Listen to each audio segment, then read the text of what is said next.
ध्रुवाय शाश्वताय योगपीठसंस्थिताय नित्यं योगिने ज्ञानाहाराय ॐ नमः शिवाय सर्वप्रभवे शिवाय ईशानोमुखाय तत्पुरुषवस्त्राय अघोरहृदयाय कामदेवपूज्याय सद्योसारुमूर्तये ॐ नमो नमः पूज्यादिविद्याय गोत्रे अनितनाय सर्वविद्यादिवाय सर्वलोहादिगताय सोदिरूपाय परमेश्वरपुराय अचेतनाचेतन யோமின்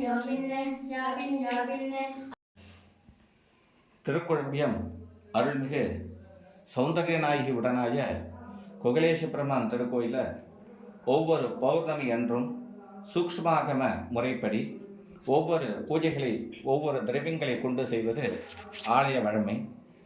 அதே போன்று இந்த மாதம், அதாவது மாசி மாத பௌர்ணமியான இன்று கிருதகம்பல மாகேது அப்படின்னு சொல்லியிருக்கு. அதாவது என்னன்னா, நெய்யில், கிருதம்னா நெய்யில் தோய்க்கப்பட்ட கம்பளியை சுவாமிக்கு சாத்தி பூஜை செய்வது தான் இந்த கிருதகம்பல மாகேது அப்படின்னு சொல்லியிருக்காரு. ஏன் இந்த கிருதகம்பலம் ஒரு விசித்திரமான பூஜை முறையாக இருக்கிறது அப்படின்னு நமக்கு எல்லாருக்குமே தோணும். இது ஏன் இப்படி வந்தது அப்படின்னா, இதற்கு ஒரு அறிவியல் விஷயம் இதில் ஒன்று இருக்குது. என்னன்னா, ஒரு குளிர்காலம், மார்கழி தைலாம் கடுமையான குளிர்காலமாக இருக்கும் நமக்கு. அந்த குளிர்களிலிருந்து நம்மளை பாதுகாப்பது இந்த கம்பளம். அதாவது மிருகங்களோட ரோமத்திலேருந்து எடுக்கக்கூடிய இந்த கம்பளத்தை நம்ம உடம்புல போத்தி கொள்ளும் பொழுது உடல் உஷ்ணம் தக்க வைக்கப்பட்டு நமக்கு இந்த குளிரிலிருந்து நமக்கு விடுதலை அளிக்கிறது. அந்த தாபத்திலிருந்து நமக்கு ஒரு நிம்மதியை தருகிறது. ஆனால் இந்த நெய் எதற்குன்னா, உடல் உஷ்ணம் அதிகமாகிடுச்சுன்னா உடல் பாதிப்பை ஏற்படுத்தும். அதாவது சூளை நோய் மாதிரி கொடூரமான சில நோய்களை எல்லாம் தாக்கும் அந்த உஷ்ணம். இந்த பிராமணாலாம் என்ன பண்ணுவான்னா, 5 குண்டங்கள் 9 குண்டங்கள் யாக குண்டங்கள் அமைத்து நிழலில் அமர்ந்து ஹோமம் செய்யும் பொழுது உடல் அதிகமாக வெப்பத்தை அதிகப்படுத்தி காட்டும். அப்படி உடல் உஷ்ணத்திலிருந்து அவளை பாதுகாக்கணும். 2வது, வேதத்தை நாபி கமலத்திலேருந்து உந்தி தள்ளி காத்து மூலமாக அந்த வேத சப்தங்களை அவள் எழுப்பணும். அப்படி எழுப்பும்போது சாதாரணமாகவே உடல் உஷ்ணமாகும். இப்போ அந்த நாபி கமலத்திலேருந்து அதிகமாக உச்சரிக்கும் பொழுது இன்னும் உடல் உஷ்ணத்தை அதிகப்படுத்தும். இப்படி அவள்லேருந்து அவளை பாதுகாக்கணுங்கிறதுக்கு தான் பிராமணாளுக்கெல்லாம் மதியான உணவில் நெய்யை சேர்ப்பா.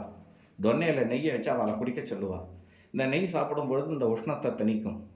ஏன் இந்த கம்பளியில் சேர்க்குறா அப்படின்னா, மார்கழி மாதம் தை மாதம்லாம் கடுமையான குளிர், பனியினால் குளிர் ஏற்படும்.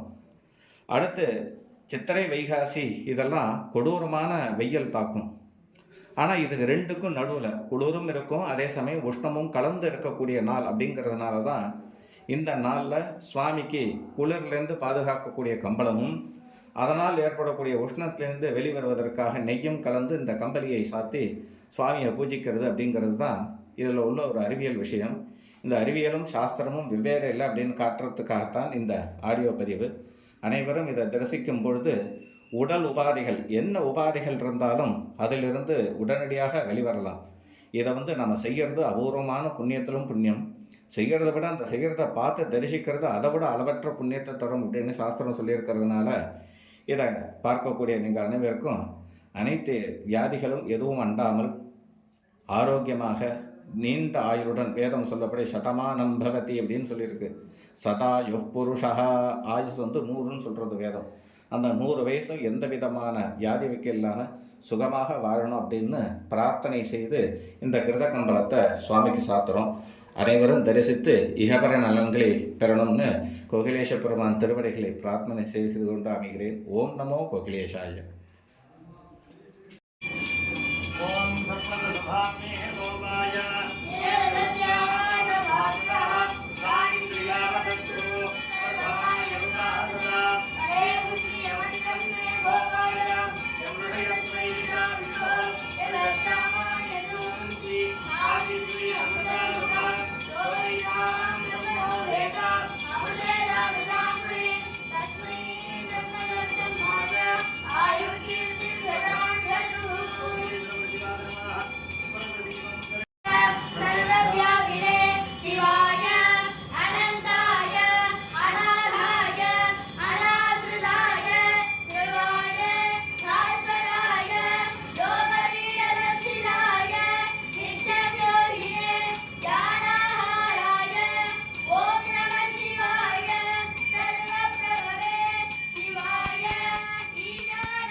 नमः